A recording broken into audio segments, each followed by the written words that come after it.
Undertaker के WWE में 10 सबसे फनी किस्से। Number 10, mini Undertaker. जब 2004 में अंडरटेकर अपने डेडमैन पर्सोना में वापस आ गए तो उस किरदार के किसी भी फनी एलिमेंट को खत्म कर दिया गया, लेकिन फिर भी एक ऐसा सेगमेंट था जो थोड़ा फनी था और जिससे अंडरटेकर की डेडमैन वाली पर्सनैलिटी पर असर पड़ सकता था। जेबीएल के साथ अंडरटेकर के टाइटल फ्यूड के दौरान जेबीएल ने अंडरटेकर को चुनौती दी, जिसके बाद अंडरटेकर का एक मिनी वर्जन बाहर आया। ये मजेदार सेगमेंट सीरियस बन गया जब वहां असली अंडरटेकर आ गए। इस सेगमेंट में अंडरटेकर के मिनी वर्जन ने असली अंडरटेकर के साथ ही उनका सिग्नेचर पोज भी किया था, जिसके बाद अंडरटेकर ने मिनी अंडरटेकर को एक चोक स्लैम दे दिया। उस समय अंडरटेकर के कुछ फैंस ने ऑनलाइन इस सेगमेंट की निंदा करी थी, क्योंकि उनका मानना था कि अंडरटेकर के इस वर्जन का किसी भी तरह से मजाक बनाना उनकी बेइज्जती थी। लेकिन कुछ फैंस ऐसे भी थे जो इस सेगमेंट को बस एक मजाक की तरह ही मानते थे, जिससे किसी का नुकसान नहीं हुआ। Number 9, how was your week. 2002 के नो मर्सी पेपर व्यू की शुरुआत बिल्कुल ठंडी रही। इस ओपनिंग के दौरान अंडरटेकर लॉकर रूम में बैठकर ब्रॉक लेसनर के साथ अपने हेल इन अ सेल शोडाउन के लिए तैयार हो रहे थे और तभी उनके सौतेले भाई केन वहां आकर उनके पास बैठ गए और उनसे पूछा, How was your week? इस बात पर अंडरटेकर ने कुछ अजीब सा मुंह बनाया और वहां मौजूद फैंस हंसने लगे। द ब्रदर्स ऑफ डिस्ट्रक्शन के दोनों ही मेंबर्स पिछले 7 दिनों से बहुत परेशान थे और इसलिए केन का वो सवाल जायज था और इन दोनों सीरियस किरदारों को इस तरह बातचीत करते देखना भी बहुत अजीब था। Number 8, buckle up teddy. साल 2009 के ब्रेकिंग पॉइंट पेपर व्यू के दौरान डब्ल्यूडब्ल्यूई ने 1997 के मॉन्ट्रियल स्क्रू जॉब की नकल करने की कोशिश करी थी। उस शो के मेन इवेंट में वर्ल्ड चैंपियन सीएम पंक ने अंडरटेकर के हेल्स गेट की वजह से टैप आउट कर दिया और तभी स्मैकडाउन के जीएम टेडी लॉन्ग ने अंडरटेकर को बताया कि हेल्स गेट मूव बैन किया जा चुका है। लॉन्ग ने मैच को जारी रखने का आदेश दिया और फिर जब एक और बार बेल बजी तो पंक ने अंडरटेकर को एक एनाकोंडा वाइस में दबा लिया और अंडरटेकर के टैप आउट करने से पहले ही बेल बजा दी गई। इसके अगले स्मैकडाउन एडिशन में लॉन्ग अपने पार्किंग लॉट में एक लीमो में बैठे और फिर ये दिखाया गया कि अंडरटेकर ही उस गाड़ी के ड्राइवर थे और उन्होंने कहा, Buckle up, Teddy. जो स्मैकडाउन के इतिहास के सबसे फनी मोमेंट्स में से एक था। ये तो नहीं पता कि ये सेगमेंट फनी होना चाहिए था या नहीं, लेकिन लॉन्ग ने एक अजीब और फनी रिएक्शन जरूर दिया था और बकल अप टेडी सेगमेंट का इस्तेमाल आज भी कई मेम्स में किया जाता है। अंडरटेकर और लॉन्ग की ये स्टोरी लाइन का कोई खास मतलब नहीं निकला और ये साफ दिख रहा था कि ऐसा इसलिए किया गया क्योंकि डब्ल्यूडब्ल्यूई को पंक को वर्ल्ड चैंपियन बनाए रखना था, साथ ही अंडरटेकर को क्रेडिबल भी दिखाना था और मॉन्ट्रियल स्क्रू जॉब का एक गंदा और अजीब नाटक ही डब्ल्यूडब्ल्यूई को इसका एक लौता रास्ता लगा।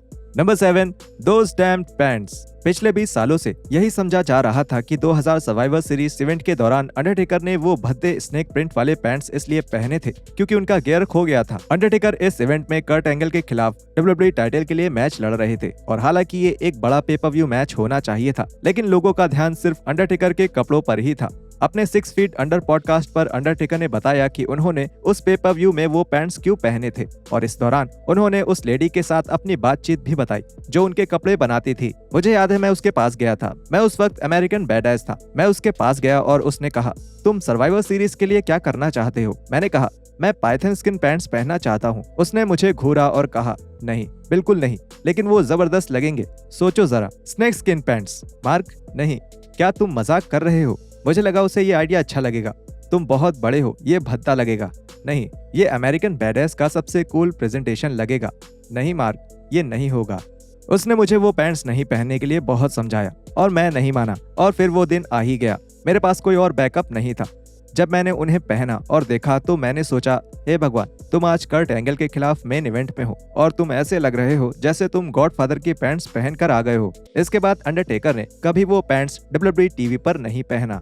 Number 6, the Undertaker's hood get stuck. हर फनी मूवमेंट सिर्फ रेसलर्स की गलती से नहीं होता और ऐसा ही हुआ जब 2012 में अंडरटेकर रॉ स्पेशल 1000 शो में नजर आए। टेकर अपने सौतेले भाई केन के साथ मिलकर कई लो कार्ड हील्स के खिलाफ लड़ रहे थे। ये सेगमेंट बहुत मनोरंजक था, लेकिन मैच शुरू होने से पहले ही अंडरटेकर के साथ एक बड़ा अटायर मैल फंक्शन हो गया।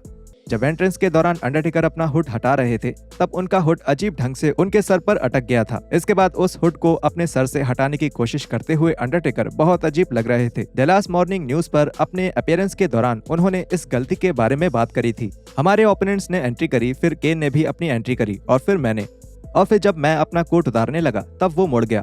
वो मेरे सर पर अटक गया था। मेरे एमएमए मेट्स में जितना मैं उसे निकालने की कोशिश करता वो उतना ही टाइट हो रहा था क्योंकि उस कोट का लेदर बहुत मोटा था। मैं उस कोट से नहीं निकल पा रहा था और ये मंडे नाइट रॉ था। ये लाइव होता है। Number 5, motorcycle mishap. 2003 का वेंजेंस इवेंट बहुत शानदार हुआ था और उसके साथ ही ये स्मैकडाउन का पहला ब्रांड एक्सक्लूसिव इवेंट भी था। इस इवेंट के टॉप मैचेस में से एक जॉन सीना और अंडरटेकर का मैच भी था और जब अंडरटेकर इस मैच के लिए अपनी मोटरसाइकिल पर एंट्री कर रहे थे तब कुछ गड़बड़ हो गई थी, जिसकी वजह से अंडरटेकर को उसी समय स्क्रिप्ट से हटकर कुछ करना पड़ा। अंडरटेकर की बाइक एंट्री के दौरान खराब हो गई और अंडरटेकर को ये समझने में कुछ सेकंड्स लगे और फिर आखिर में अंडरटेकर रिंग तक आराम से चलते हुए आए। ऐसे सिचुएशन में कोई भी रेसलर अजीब महसूस कर सकता है और अंडरटेकर ने इसे बहुत अच्छे से संभाला। Number 4, the Undertaker makes Kane break character. नवंबर 2006 में स्मैकडाउन के दौरान द ब्रदर्स ऑफ डिस्ट्रक्शन का सामना MVP और मिस्टर कैनेडी की जोड़ी से हुआ था। मैच के दौरान एक जगह पर अंडरटेकर कैनेडी को अपने ट्रेडमार्क मूव बिग बूट के बाद स्नेक आइज देना चाहते थे, लेकिन इससे पहले कि वो अपना ये स्पॉट खत्म कर पाते केन रिंग में आ गए और उन्होंने ही बिग बूट मूव का इस्तेमाल कर दिया। इसके बाद अंडरटेकर ने केन से पूछा कि उनकी क्या दिक्कत है और इस दौरान अंडरटेकर के एक्सप्रेशंस इतने फनी थे कि केन को मैच के बीच में ही हंसी आ गई। यहाँ तक कि कमेंट्री कर रहे माइकल कोल और जेबेल को भी ये देखकर बहुत हंसी आई और वो अपनी हंसी रोकने की पूरी कोशिश कर रहे थे। जेबेल ने स्पॉट के लिए ये दावा किया कि दोनों ही रेसलर्स एक दूसरे से बेहतर करने की कोशिश कर रहे थे। Number 3, blood does what. अपने लेजेंडरी करियर के ज्यादातर हिस्सों में अंडरटेकर ने बेहतरीन प्रोमोस दिए हैं जो देखने में कभी खराब नहीं लगे हैं, लेकिन 2001 में एक प्रोमो के दौरान दी अंडरटेकर ने सबको परेशान और कंफ्यूज कर दिया था। रॉ के 29 जनवरी वाले एडिशन में अंडरटेकर ने केन के साथ बैक स्टेज में रिकिशी और हाकू के खिलाफ एक प्रोमो दिया, जिनके खिलाफ उस हफ्ते के स्मैकडाउन में उनका एक फर्स्ट ब्लड मैच होने वाला था। उस प्रोमो में अंडरटेकर ने कहा था कि खून देखकर वो उत्साहित हो जाते हैं और अगर इतना काफी नहीं था तो इसके बाद उन्होंने ये भी कहा कि दूसरों का खून बहाना उनको और भी ज्यादा अच्छा लगता है। ये प्रोमो काफी सीरियस होना चाहिए था, लेकिन अंडरटेकर के बोलने का तरीका इतना अजीब था कि इसे कोई सीरियसली नहीं ले सकता था। Number 2, the dead man's hilarious laugh. 2015 के समरस्लैम इवेंट के मेन इवेंट में अंडरटेकर और ब्रॉक के रेसलमेनिया 30 मैच का ही एक रीमैच हुआ था। ये मैच उनके रेसलमेनिया मैच से 100 गुना बेहतर था और इस मैच में एक बेहतरीन स्टोरी लाइन, शानदार एक्शंस और कुछ ऐसे मोमेंट्स थे जो आगे चलकर मीम्स बन गए। इस मैच के सबसे यादगार मोमेंट्स में से एक में ब्रॉक लेसनर बैठकर अंडरटेकर पर हंसने लगे, जिसके बाद अंडरटेकर अपने अंदाज में उठकर बैठ गए और लेसनर की नकल करने लगे। क्या ये कॉर्नी था? बेशक, लेकिन अंडरटेकर को इस तरह की हरकत करते हुए देखना बहुत अच्छा था और इससे उनका वो अंदाज देखने को मिला जो पहले कभी नहीं दिखाया गया। Number 1, the Taker Rooney. अक्सर ही जब रॉ या स्मैकडाउन खत्म होता है तब WWE के रेसलर्स कुछ ऐसा करना चाहते हैं जो फैंस को हमेशा याद रहे। 2002 में रॉ के एक एपिसोड के बाद Undertaker, the rock, triple H, Booker T और विंस मैकमैन के साथ और भी बहुत सारे रेसलर्स रिंग में मौजूद थे और वो एक एक करके स्पिनर रूनी कर रहे थे। लेकिन जब अंडरटेकर की ऐसा करने की बारी आई तो वो अपने किरदार के साथ ऐसा कर ही नहीं पाए। ये सेगमेंट YouTube पर देखा जा सकता है और ये साफ दिखता है कि दी अंडरटेकर किस कदर अपने किरदार में रहना पसंद करते थे।